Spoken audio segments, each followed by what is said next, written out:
Assalamualaikum warahmatullahi wabarakatuh. Dalam video kali ini kami dari kelompok 3. Perkenalkan, nama saya Muhammad Farah Rabiul Saniul Amri dari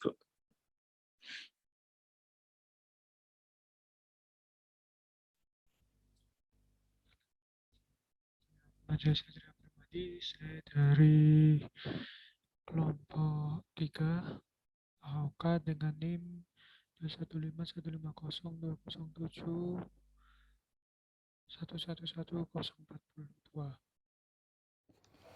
Assalamualaikum warahmatullahi wabarakatuh. Perkenalkan, nama saya Dita Rifki Wijaya Putra dengan nomor NIM 215150201111036 dari kelompok 3. Halo, perkenalkan nama saya Depi Roma Magipari dengan nomor NIM 215150200 dari kelompok 3. Assalamualaikum warahmatullahi wabarakatuh.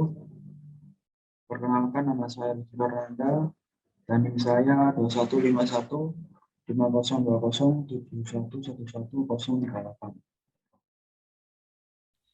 Jadi pada pertemuan kali ini kelompok kami akan membahas tentang superskalar.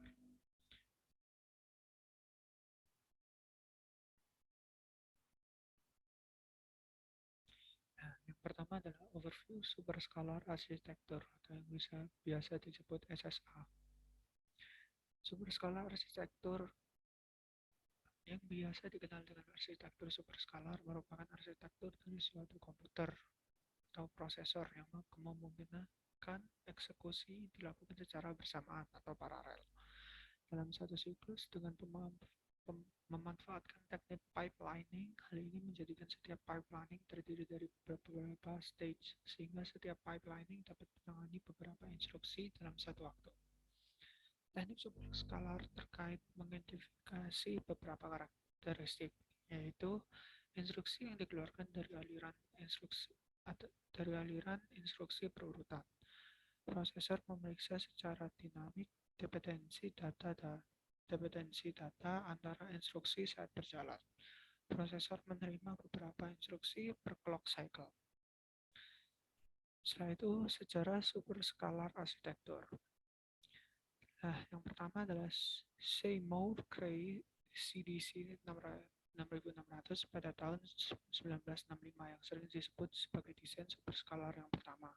Pada tahun 1988, Intel mengeluarkan Intel i960CA dan pada tahun 1990 AMD memproduksi AMD 29000 series 29050, membuat sejarah dengan memproduksi mikroprosesor yang komersial. Pada tahun 1998, Intel melalui P5 Pentium mengeluarkan sebuah prosesor arsitektur superskalar yang pertama pada prosesor seri x86. Di sisi lain, NX586, P6 Pentium Pro, dan AMD K5 termasuk di antara prosesor yang mengubah instruksi pada x86 menjadi instruksi microcode yang dinamis seperti ukuran operasi mikro sebelumnya. Eksekusi aktual pada mikroarsitektur superskalar.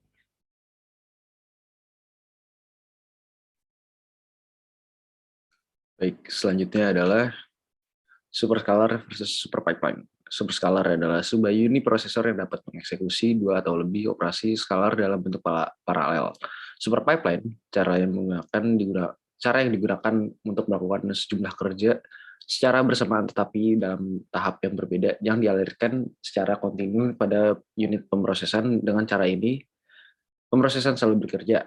Jadi kalau jika dibandingkan, superskalar itu memiliki beberapa instruksi dieksekusi secara bersamaan, membutuhkan dalam satu clock cycle atau satu stage. Sementara super pipeline itu satu substage membutuhkan setengah clock cycle untuk mengeksekusi instruksi.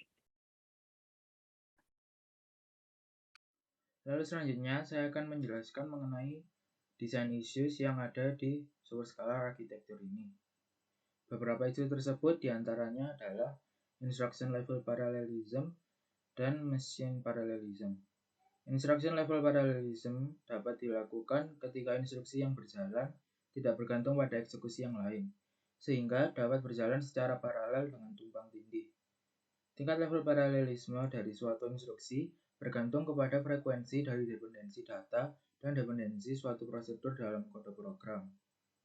Faktor ini bergantung pada arsitektur instruksi tersebut dan bergantung pada aplikasinya. Sehingga instruction level parallelism juga dipengaruhi dari latensi suatu operasi, yakni waktu yang diperlukan untuk mengeksekusi suatu instruksi yang tersisa untuk instruksi selanjutnya.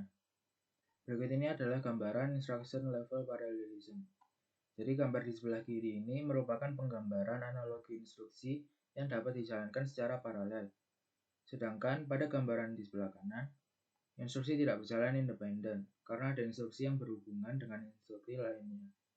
Instruction isopolicy. Secara umum, instruction isopolicy dikelompokkan ke dalam 3 kategori.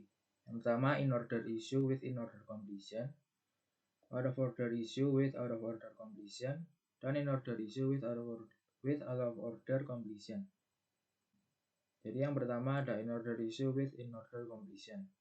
Instruction isopolicy yang paling sederhana yakni dengan mengeksekusi instruksi secara sekuen dan menuliskannya dalam order yang sama. Jadi pada gambar ini diberikan contoh in-order issue with in-order completion. Jadi I1 membutuhkan 2 cycle untuk eksekusi. Lalu I3 dan I4 konflik untuk unit fungsi yang sama, dan I5 bergantung pada nilai yang didasarkan oleh I4. I5 dan I6 konflik untuk sebuah unit fungsi. Selanjutnya yaitu in-order issue with out-of-order completion. Out-of-order completion digunakan dalam prosesor RISC scalar untuk memperbaiki kinerja pada instruksi yang membutuhkan multiple cycle. Dengan out-of-order completion, sejumlah instruksi memungkinkan dalam stage eksekusi pada waktu yang sama sampai tingkat maksimum machine parallelism seluruh unit fungsi. Nah, jadi isu instruksi terhenti oleh adanya konflik sumber daya, kebergantungan daya atau kebergantungan dependensi. Di bawah ini adalah kode fragment yang mengilustrasikan kebergantungan. Jadi instruksi I2 tidak dapat dieksekusi sebelum I1. Karena instruksi I2 membutuhkan nilai yang dihasilkan oleh R3. Nah, I4 harus menunggu sampai I3 selesai karena membutuhkan nilai yang dihasilkan oleh instruksi I3. Dan gambar ini adalah contoh in-order issue with out-of-order completion. Selanjutnya, ada out-of-order issue with out-of-order completion. Kelemahan dari IOI, yakni prosesor hanya akan mendekode instruksi sampai titik dependensi atau konflik yang akibatnya prosesor tidak dapat melihat instruksi lain yang independen. Untuk menutupi kekurangan di atas, maka out-of-order issue memisahkan antara decode dan eksekusi instruksi, dikenal dengan konsep instruction window. Jadi seperti ini gambarnya untuk konsep instruction window-nya.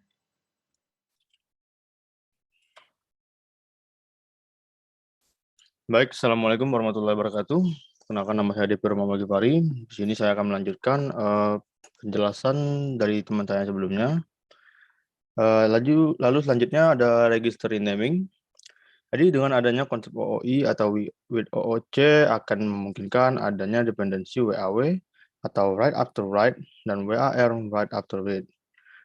Dependensi ini muncul akibat dari nilai di register yang mungkin tidak lagi mencerminkan urutan nilai yang ditentukan oleh aliran program. Register renaming menjadi salah satu metode untuk mengatasi konflik duplikasi sumber daya, di mana register dialokasikan dinamis oleh hardware prosesor dan register berhubungan dengan nilai-nilai yang dibutuhkan oleh instruksi. Lalu selanjutnya ada machine parallelism. Pada teori sebelumnya terdapat 3 teknik hardware yang dapat digunakan dalam upaya meningkatkan kinerja prosesor superskalar, yakni duplikasi sumber daya, OOI, dan renaming. Salah satu studi yang memaparkan mengenai hubungan antara teknik-teknik hardware di atas telah dilaporkan dalam SMIT 89. Studi ini memanfaatkan pemodelan sebuah mesin dengan karakteristik R2K MIPS.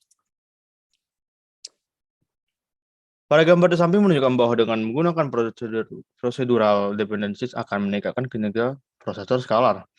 Untuk konfigurasi mesin pertama, base, tidak ada duplikasi pada unit fungsi. Konfigurasi mesin kedua, dilakukan duplikasi load atau store unit fungsi. Konfigurasi mesin ketiga dilakukan duplikasi ALU dan mengkonfigurasi yang keempat. Lalu yang keempat tadi dilakukan duplikasi load store dan ALU untuk masing-masing grafik hasil dari instruction window berukuran 8, 16, sampai 32 instruksi. Hingga dapat disimpulkan dari grafik di atas, grafik tanpa adanya register renaming ada sedikit perbaikan kinerja, akan tetapi memiliki cost yang tinggi.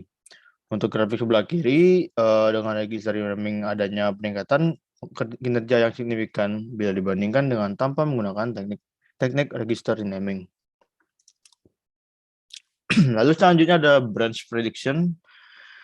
Mesin pipeline itu berkinerja tinggi, apapun selalu ada isu dengan branch.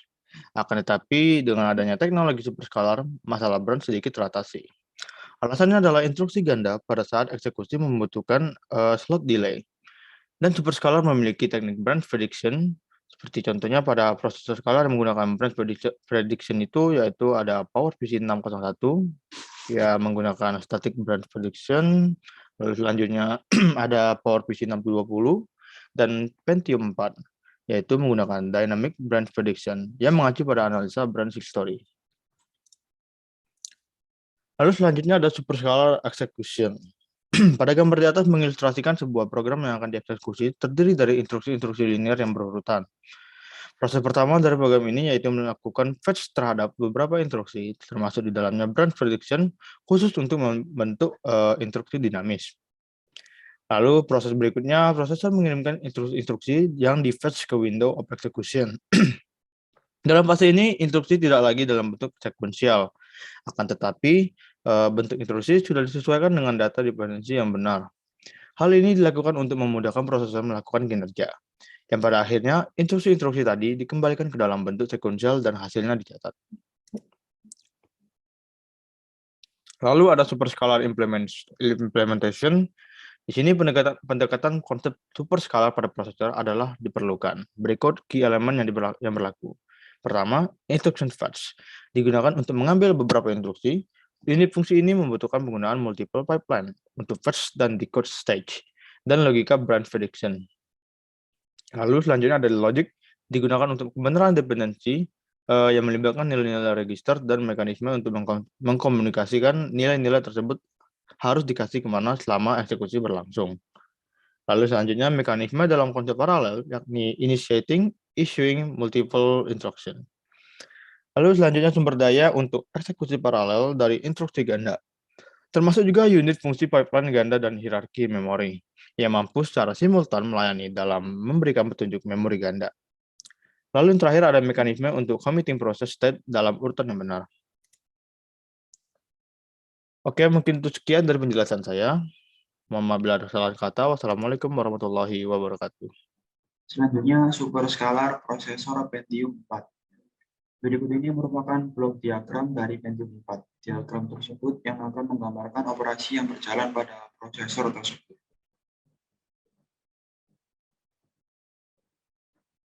Selanjutnya, apabila disimpulkan, maka operasi yang berjalan pada Pentium 4 menjadi seperti berikut. Pertama, mengambil instruksi ke dalam memori dari program. Yang kedua, menerjemahkan instruksi menjadi satu atau lebih instruksi RISC. Yang ketiga, mengeksekusi micro-ops pada superscalar pipeline. Yang keempat, menyimpan hasil dari micro-ops ke register. Yang kelima, di luar CISC, shell di bagian dalam RISC core. Selanjutnya, bagian dalam RISC core terdapat pipeline yang terdiri minimal 20 stage. Operasi pada Pentium 4. Yang pertama, mengambil instruksi pada memori dari urusan static program.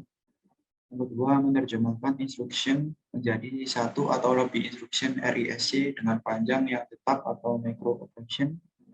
Yang ketiga, mengeksekusi micro-ops pada pipeline superscalar. Selanjutnya, micro-ops boleh dieksekusi tanpa berurutan. Yang pertama, memasukkan hasil dari micro-ops ke register set dalam urutan orisinil program. Yang kedua, menggabungkan CISC atau bagian terluar dengan RISC bagian terdalam. Yang ketiga, pada pipeline RISC terdapat 20 tahapan. Arsitektur superskalar pada Intel Pentium. Yang pertama, 800486 JSC adalah serangkaian prosesor micro JSC skalar 32 bit Intel yang merupakan bagian dari keluarga prosesor x86 Intel. i486 merupakan penerus prosesor Intel 80386.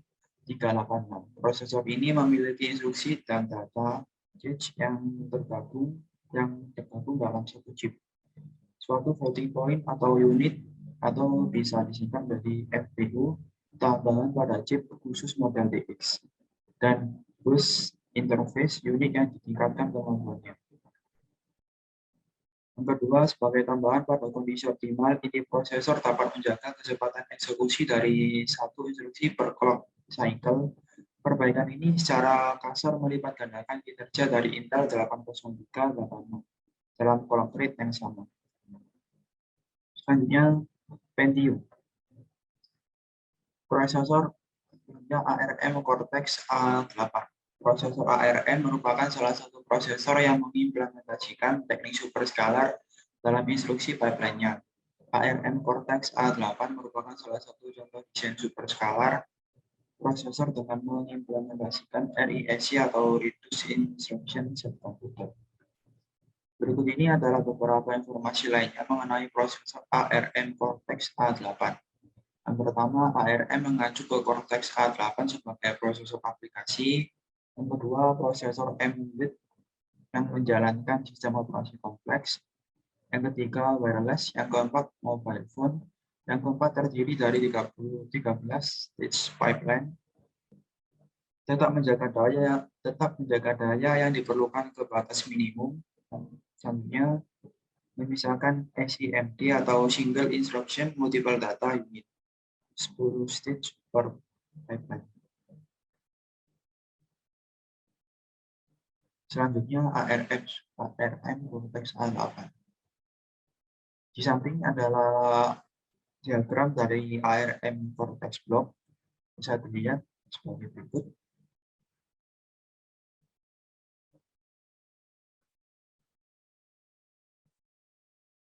Selanjutnya, instruction fetch unit. Instruksi yang berjalan pada pipeline ARM Cortex ini berlangsung dalam beberapa tahapan. Berikut ini adalah tahapan instruksi tersebut. Yang pertama, instruction fetch unit. Memprediksi aliran instruksi, mengambil instruksi dari cache instruksi L1, mengspekulasi pengambilan instruksi, percabangan atau instruksi pengecualian menyebabkan pembuangan data pipeline.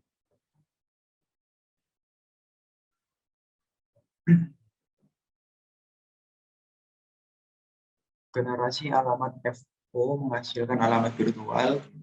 Yang ketiga biasanya berikutnya berurutan. Yang keempat bisa juga sebagai alamat target pencabangan. Yang keempat, F1 digunakan untuk mengambil instruksi dari cache instruksi L1. Secara paralel mengambil alamat untuk mengakses arah prediksi pencabangan. Selanjutnya, instruksi data F3 disimpan dalam antrian instruksi. Jika prediksi pencabangan alamat target baru dikirim ke alamat unit pembangkit. Yang terakhir, dua tingkat global history cabang prediktor. Branch target buffer atau BTB dan global history buffer atau GHB.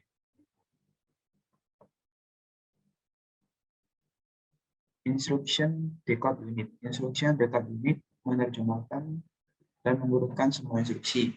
Dua struktur pipeline, pipe O dan pipe 1. Dua instruksi dapat berjalan pada satu waktu. Pipe 0 berisi instruksi yang lebih lama dari program order. Jika instruksi pada pipe 0 tidak dapat diselesaikan, maka pipe 1 pun tidak bisa. Pengerjaan instruksi berurutan. Hasil ditulis kembali ke file register pada akhir eksekusi pipeline.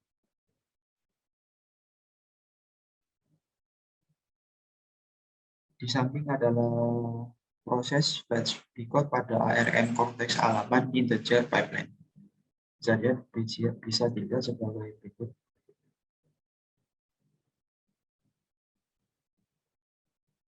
Instruction Processing Stage. Instruction Processing Stage. Instruksi tam D0 didekompres dan dilakukan pen decode pada awal dikerjakan. Instruksi D1 didekode selesai, instruksi D2 ditulis dan dibaca ulang pada antrian. D3 terdiri dari instruksi logika penjadwalan, meliputi pemeriksaan dasar. D4 di akhir melakukan decode untuk mengontrol sinyal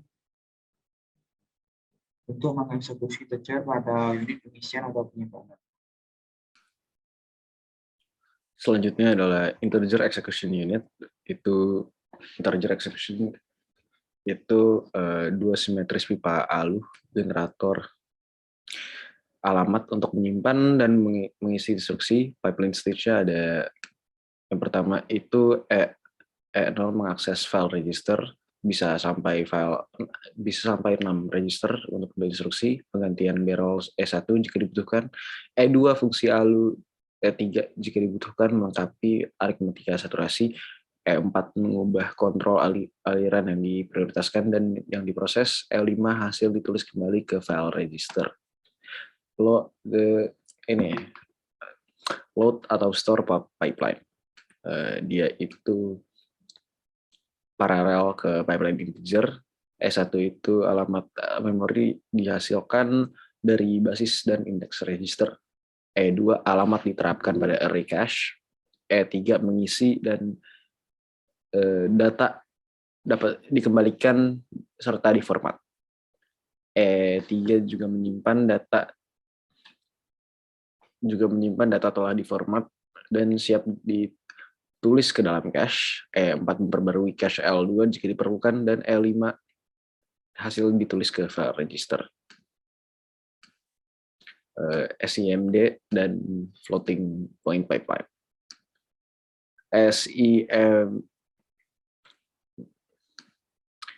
Berikut ini adalah instruksi yang berjalan pada SIMD dan floating point pipeline, sehingga disimpulkan seperti berikut.